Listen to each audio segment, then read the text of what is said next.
जीवन का हर क्षण निर्णय का क्षण होता है। प्रत्येक पद पर दूसरे पद के विषय में कोई निर्णय करना ही पड़ता है और निर्णय अपना प्रभाव छोड़ जाता है। आज किए गए निर्णय भविष्य में सुख अथवा दुख निर्मित करते हैं, ना केवल अपने लिए, अपने परिवार के लिए भी, आने वाली पीढ़ियों के लिए भी। जब कोई दुविधा सामने आती है तो मन व्याकुल हो जाता है, अनिश्चय से भर जाता है। निर्णय का वो क्षण युद्ध बन जाता है और मन बन जाता है युद्ध भूमि। अधिकतर निर्णय हम दुविधा का उपाय करने के लिए नहीं, केवल मन को शांत करने के लिए लेते हैं। पर क्या कोई दौड़ते हुए भोजन कर सकता है? नहीं। तो क्या युद्ध से जूझता हुआ मन कोई योग्य निर्णय ले पाएगा? वास्तव में शांत मन से जब कोई निर्णय करता है तो अपने लिए सुखद भविष्य बनाता है। किंतु अपने मन को शांत करने के लिए जब कोई निर्णय करता है तो वो व्यक्ति भविष्य में अपने लिए कांटों भरा वृक्ष लगाता है। स्वयं विचार कीजिएगा।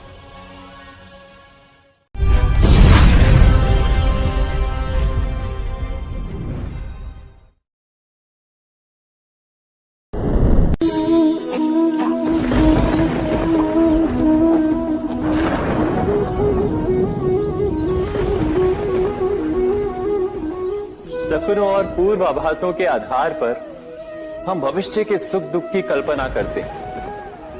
भविष्य के दुख का कारण दूर करने के लिए हम आज योजना बनाते हैं,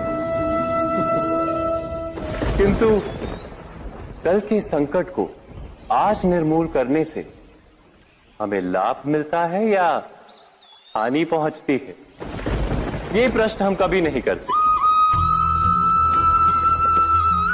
सत्य तो ये है कि संकट और उसका निवारण साथ जनते हैं, व्यक्ति के लिए भी और सृष्टि के लिए भी।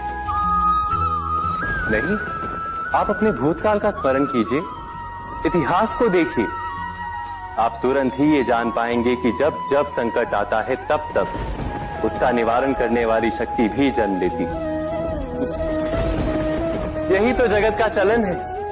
वस्तुतः संकट ही शक्ति के जन्म का कारण है। प्रत्येक व्यक्ति जब संकट से निकलता है तो एक पद आगे बढ़ा होता है, अधिक चमकता है, आत्मविश्वास से अधिक भरा होता है, न केवल अपने लिए अपितु विश्व के लिए भी।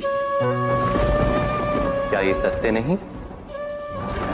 वास्तव में संकट का जन्म है एक अवसर का जन्म, अपने आप को बदलने का अवसर, अपने विचारों को ऊंचाई पर करने का अवसर, अपनी आत्मा को बलवान और ज्ञान मंडित बनाने का अवसर।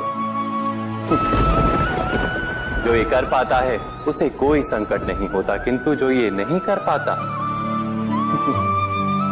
वो तो स्वयं एक संकट है विश्व के लिए। विचार कीजिए।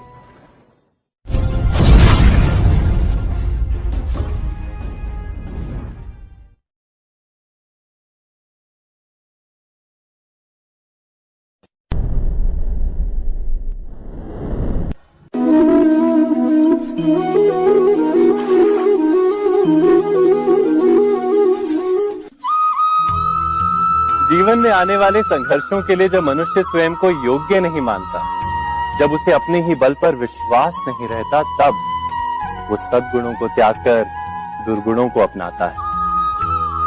वस्तुतः मनुष्य के जीवन में दुर्जनता जन्म ही तब लेती है जब उसके अंतर में आत्मविश्वास नहीं होता। आत्मविश्वास ही अच्छाई को धारण करता है। ये आत्मविश्वास है क्या?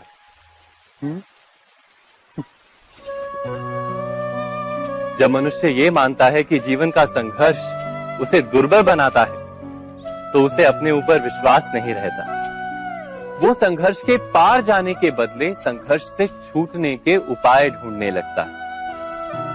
किंतु जब वो ये समझता है कि ये संघर्ष उसे अधिक शक्तिशाली बनाते, ठीक जैसे व्यायाम करने से देह की शक्ति बढ़ती, तो प्रत्येक संघर्ष के साथ उसका उत्साह बढ़ता है। अर्थात आत्मविश्वास और कुछ भी नहीं, मन की स्थिति जीवन को देखने का दृष्टिकोण मात्र है, और जीवन का दृष्टिकोण तो मनुष्य के अपने वश में होता है। स्वयं विचार कीजिए।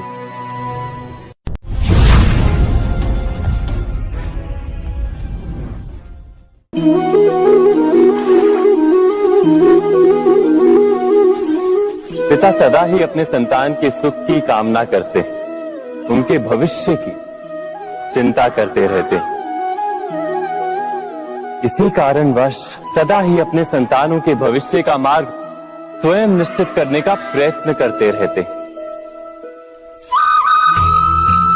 जिस मार्ग पर पिता स्वयं चला है, जिस मार्ग के कंकर पत्थर को स्वयं देखा है, मार्ग की छाया, मार्ग की धूप को स्वयं जाना है, उसी मार्ग पर उसका पुत्र भी चले, यही इच्छा रहती है हर पिता की। निसंदेह उत्तम भावना है ये,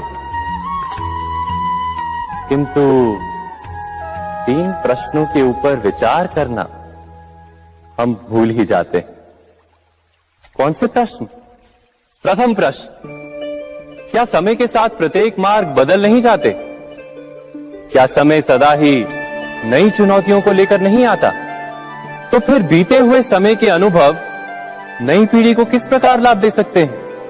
दूसरा प्रश्न, क्या प्रत्येक संतान अपने माता पिता की छवि होता है? हाँ, संतानों को संस्कार तो अवश्य माता पिता देते हैं, किंतु भीतर की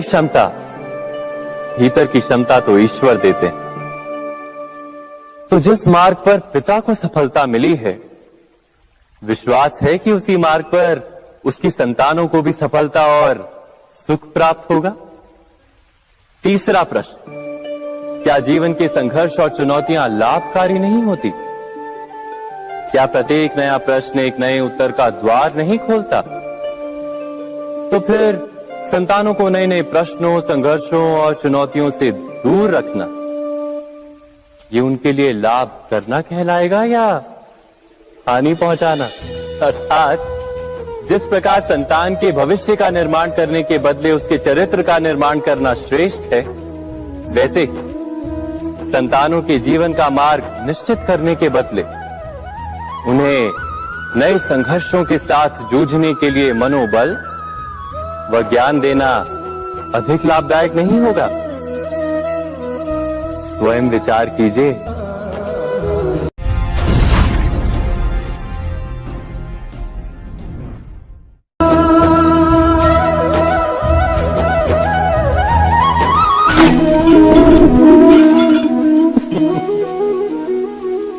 कभी कभी कोई घटना मनुष्य के जीवन की सारी योजनाओं को तोड़ देती और मनुष्य उस आघात को अपने जीवन का केंद्र मान लेता।